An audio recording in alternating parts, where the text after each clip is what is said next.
बेटा जी आइए, बहुत दिनों के बाद हम लोग एक लॉन्ग वीडियो देखेंगे। बेटा जी हम आपके सामने आज डिस्कस करेंगे मैट्रिक्स के बारे में।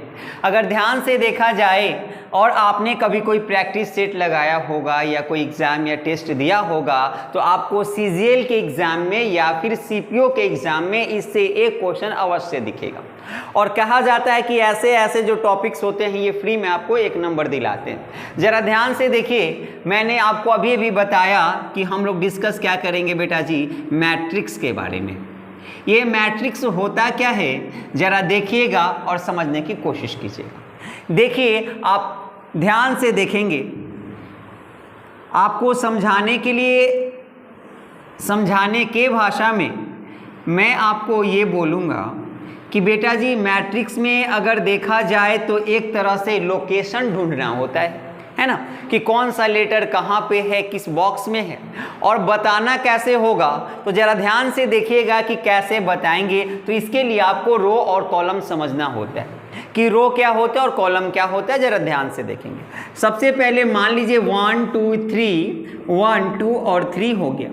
ये मान लीजिए मेरा स्टार है, ये मेरा @ है, ये मेरा हैशटैग है और ये भी मेरा हैशटैग है। जरा आइए मैं जो सिखाना चाह रहा हूँ, जो समझाना चाह रहा हूँ उसको समझने की कोशिश करें।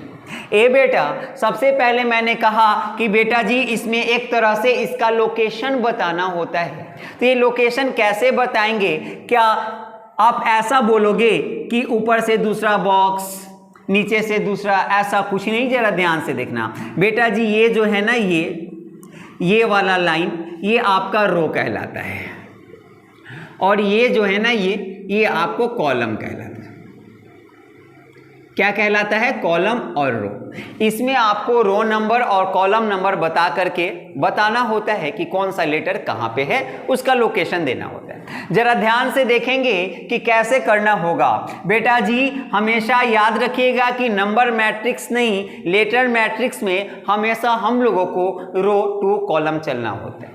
नंबर मैट्रिक्स में ये होता था जिधर नंबर का वैल्यू ज़्यादा होता था उधर चलते थे, लेकिन इसमें ऐसा कुछ करने की आवश्यकता नहीं होगी। आपको ये करना होगा कि आप रो टू कॉलम चलेंगे। पहले रो को लेंगे फिर कॉलम को लेंगे। तो आइए मैं बात करूं, अगर मैं आपसे पूछता कि बेटा जी ये स्टार जो है इसका लोकेशन क्या है तो आप क्या बताओगे? तो जरा ध्यान से देखिए, आपका रो और कॉलम बताना है। तो रो नंबर कितना है बेटा? 2 है और कॉलम नंबर कितना है? 2 है, यानी 2 2 इसका लोकेशन होगा। अगर मैं आपसे पूछता ना बेटा कि ये हैशटैग के बारे में, तो अब बताइए हैशटैग 2 जगह है। हैशटैग 2 जगह है। एक का इसका आप बताते 1 1, इसका आप बताते 1 और 3। इसी तरीका को आप अपनाते हैं और क्वेश्चन को सॉल्व करते हैं। ये बेसिक चीज़ था जो मैंने आपको बताया। एग्जाम में ऐसा देखने को बेटा नहीं मिलता है। तो कैसा देखने को मिलेगा? तो इस तरह के क्वेश्चन देखने मिलेंगे और ये आपका सीपीओ का प्रीवियस ईयर का क्वेश्चन है 2019 का। जरा आइए ध्यान से देखते हैं कि कैसे। तो आइए बेटा जी देखिए, इस तरह का बॉक्स दिया जाता है और ये आपका दिया है वर्ड एक पास्ट और 4 ऑप्शंस भी दिया हुआ है। नहीं, जब 4 ऑप्शन है तो आइए कैसे क्या करेंगे देखिएगा जरा ध्यान से। बेटा जी अब आपको ना पी का लोकेशन ढूंढना होगा। तो अब आप पी बताइए मुझे कि पी क्या कहीं एक ही जगह है? नहीं ना। अगर ध्यान से देखें तो ये रहा आपका पी एक जगह, जिसका लोकेशन क्या आएगा बेटा? इधर मैं मिटाता हूं तो फिर आपको बताता हूं। जरा ध्यान से देखिएगा, जैसे कि पास्ट का पी था तो ये पी है ना, एक यहाँ पे है, तो इसका क्या हो जाएगा बेटा? 5, इधर से गया तो 5 और 8, एक ये मिला। पी की बात हो रही बेटा, पी की बात हो रही।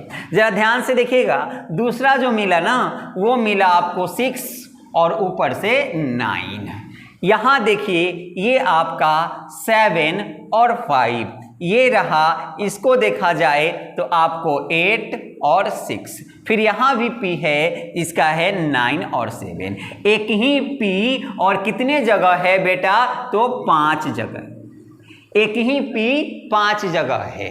ठीक है, तो अब आप क्या करोगे, किसको लोगे? तो इस तरह को इस तरह के क्वेश्चन को बनाने के लिए आपको क्या करना होगा, आपको करना ये होगा कि ऑप्शन से चलेंगे, ऑप्शन चेक करेंगे और आप आंसर देंगे, है ना बेटा। आइए पास्ट की बात होगी। वो कह रहा है कि 7 और 5 पी के लिए, तो बेटा जी 7 और 5 पी के लिए था ही, है ना। तो ये तो पहले से समझाने के लिए मैंने लिखा था, तो यहां से हम लोग देख लिए, तो चलिए हो गया।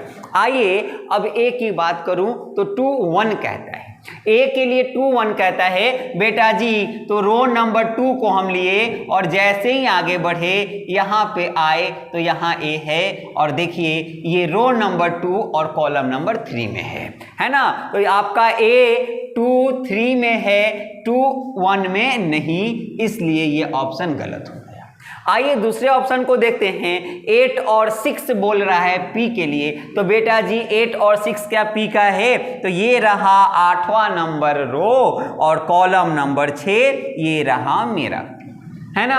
आगे देख बेटा, ए की मैं बात करूं तो ए की अगर बात की जाए तो कह रहा है 1 और 2, तो 1 और ये रहा कॉलम नंबर 2, तो ए है।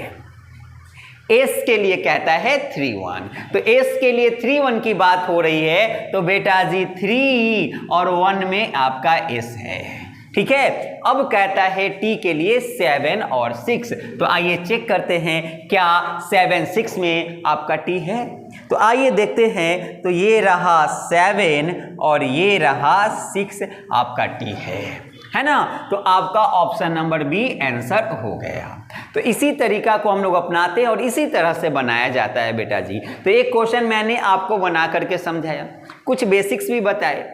अब क्वेश्चन नंबर 2 है जिसको आप बनाएंगे, क्योंकि बेटा जी ये इजी है, इसमें ज़्यादा टाइम लगता नहीं है, बस एक बार आदमी बता दे और दूसरी बार आपको बनाना होता है। तो चलिए इस क्वेश्चन को आप बनाइएगा और बहुत सारे क्वेश्चन को प्रैक्टिस कीजिएगा। अगर प्रॉब्लम होगी तो कमेंट में आप मुझे क्वेश्चन दीजिएगा, मैं आपको सॉल्व करके बता दूंगा। नेक्स्ट वीडियो बनाऊंगा जिसमें आपका प्रॉब्लम को मैं सॉल्व करूंगा और इसका आंसर आप होमवर्क में करेंगे और कमेंट में मुझे भी बताएंगे कि आपका क्या आंसर आया नहीं आया। तो उम्मीद है कि आप लोगों को समझ में आ गया होगा। तो बेटा जी अगर समझ में आ गया होगा तो आप कमेंट करके मुझे बताएंगे कि सर समझ में आ गया। अगर नहीं भी आया होगा तो भी आप मुझे बताएंगे कि सर समझ में नहीं आया, ताकि नेक्स्ट वीडियो में मैं और अच्छे से समझाने की कोशिश करूं, क्वेश्चन मैं करवा सकूं, ठीक है। तो अगर अच्छा भी लगे तो थोड़ा सा इसको शेयर कर दीजिएगा, ठीक है। आप तो सब्सक्राइब कर चुके हैं मुझे पता है, तो कुछ लोगों में शेयर करके सब्सक्राइब करवाइएगा, लाइक और कमेंट ज़रूर कीजिएगा। जय हिंद, जय भारत।